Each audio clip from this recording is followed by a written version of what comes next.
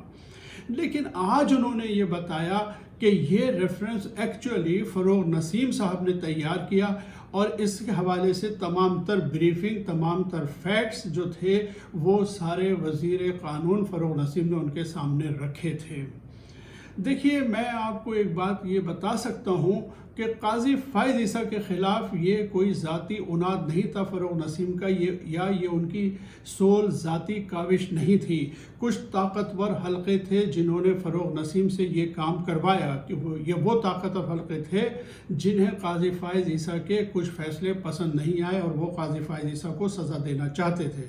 مجھے یاد ہے کہ بلوچستان کے ایک فیصلے کے حوالے سے بھی اور فیض آباد دھرنا کیس کے حوالے سے بھی جسٹس قاضی فائز عیسیٰ کے جو فیصلے تھے وہ کچھ حلقوں کو پسند نہیں آئے تھے اور یہ اسی سلسلے کی ایک کڑی تھی جو قاضی فائز عیسیٰ کو سزا دینے کی کوشش کی جا رہی تھی. آج وزیر اعظم صاحب نے یہ کھل کے بتا دیا ہے کہ صدارتی ریفرنس جو تھا وہ کس کی وجہ سے بھیجا گیا تھا.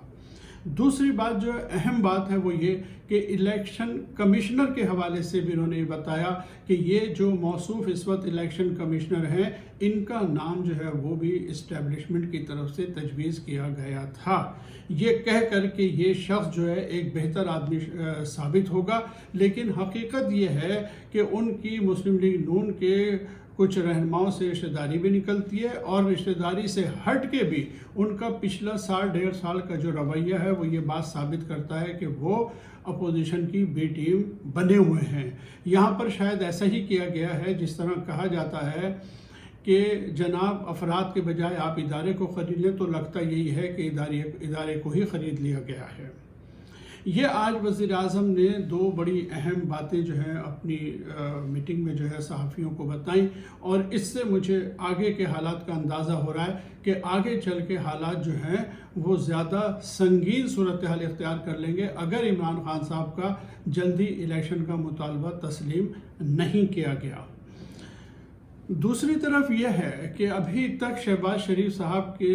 حکومت کو آئے ہوئے 7 دن گزر چکے ہیں لیکن ان کی کابینہ اب تک نہیں بن سکی اور اس بھانمتی کے کنبے میں اختلافات کی خبریں جو ہیں وہ زبان زدے عام و خاص ہیں. سب کو معلوم ہے کہ سیٹوں کی بندر باٹ کے حوالے سے نہ صرف یہ کہ لوگ بڑی بڑی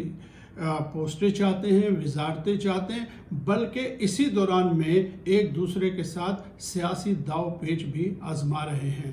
زرداری صاحب جو ہے وہ فل سوئنگ میں ہیں، ان کے بہت سارے مطالبات ہیں. میں پہلے بھی عرض کر چکا تھا کہ ایک تو انہیں صدارت کی کرسی چاہیے ہے، اس کا ان کا مطالبہ ہے. پھر بیچ میں پتہ چلا کہ انہوں نے 4 صوبوں کے گورنر مانگ لیے ہیں. کبھی وہ بہت اہم خاص وزارتیں مانگتے ہیں، وزارت قانون مانگتے ہیں، وزارت داخلہ مانگتے ہیں، وزارت خارجہ مانگتے ہیں اور اسی قسم کے وہ مختلف مطالبات رکھتے رہتے ہیں جنہوں نے شہباز شریف کو پزل کر کے رکھ دیا ہے.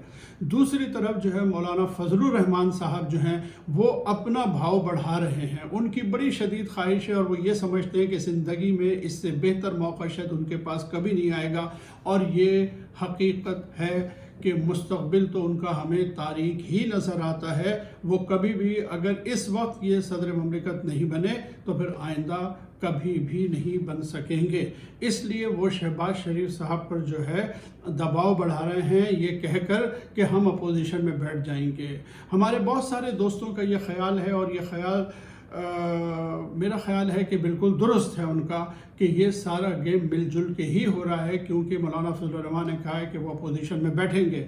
اب ظاہر ہے کہ پارلیمانی نظام میں اپوزیشن کا ہونا بہت ضروری ہے، اور آگے چل کے جو حالات رخ اختیار کریں گے اس میں نورہ کشتی اگر ہو جائے تو وہ یہ سب سے بہتر ہوگا اس حکومت کے لیے۔ لہٰذا وہ یہ چاہتے ہیں کہ مولانا فضل الرحمان کی پارٹی اپوزیشن میں بیٹھ جائے، جس کے 15 ممبر ہیں، اور انہی کا کوئی آدمی جو ہے وہ اپوزیشن لیڈر بن جائے، تاکہ جب اگلی دفعہ عبوری حکومت بنائی جائے، نگران حکومت بجائے انتخابات کے لیے، تو ظاہر ہے کہ اس میں جو ہے کنسلٹیشن جو ہے وہ لیڈر آف اپوزیشن کے ساتھ کی جاتی ہے، تو پھر یہ دونوں بھائی مل کے جو ہے فیصلہ کر لیں گے، فضل الرحمان اور شہباز شریف صاحب اور زرداری صاحب سب مل جل کے۔ اسی طرح چیئرمین اکاؤنٹس کمیٹی جو ہے وہ بھی لیڈر آف اپوزیشن بنتا ہے، تو وہ بھی فضل الرحمان صاحب کو مل جائے گا۔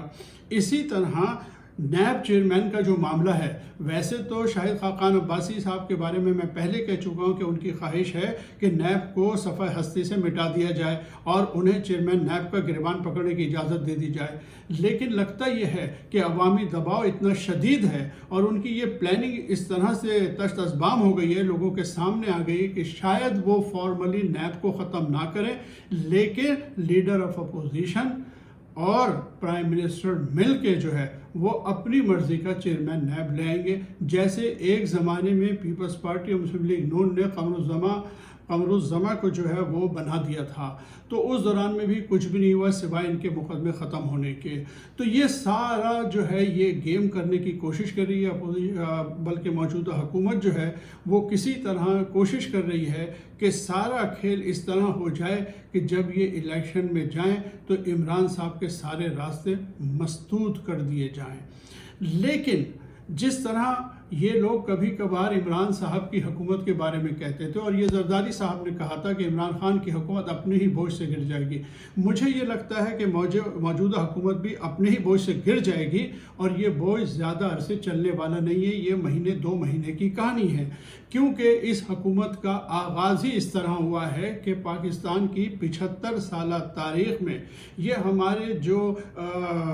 سیکورٹی ادارے ہیں، یہ ان کے سوچنے کے لیے بھی ایک بڑی اچھی چیز سامنے آ گئی ہے۔ جن خدشات کا اظہار لوگ کر رہے تھے وہ کابینہ بننے سے پہلے سامنے آ گیا ہے، یعنی آپ اندازہ لگائیے کہ پاکستان کی 75 سالہ تاریخ میں یہ پہلی مرتبہ ہوا ہے کہ قومی اسمبلی میں افواج پاکستان کی مذمت کی گئی ہے، محسن داوڑ کی طرف سے پاکستانی فوج کے خلاف اسمبلی فلور پر بیان دیا گیا ہے اور ان کے عمل کی مذمت کی گئی ہے، اور کہا گیا ہے، الزام لگایا گیا ہے کہ پاکستان ایئر فورس نے اسٹرائک کیا ہے افغانستان کی سرزمین پر، ریڈ لائن کراس کی ہے، اور محسن داوڑ نے جو ہے پاکستانی فوج کی مذمت کی ہے۔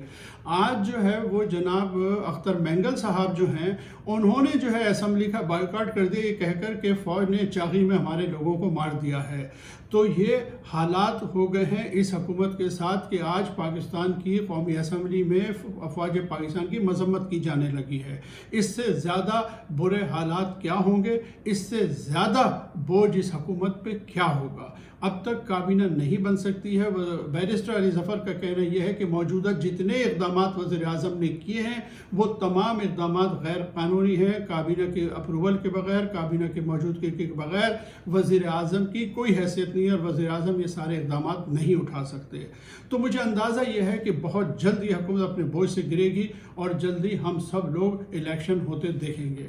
ناظرین، آج تک کے لیے اتنا ہی، اگلی ویڈیو تک کے لیے اجازت دیجیے، اللہ حافظ۔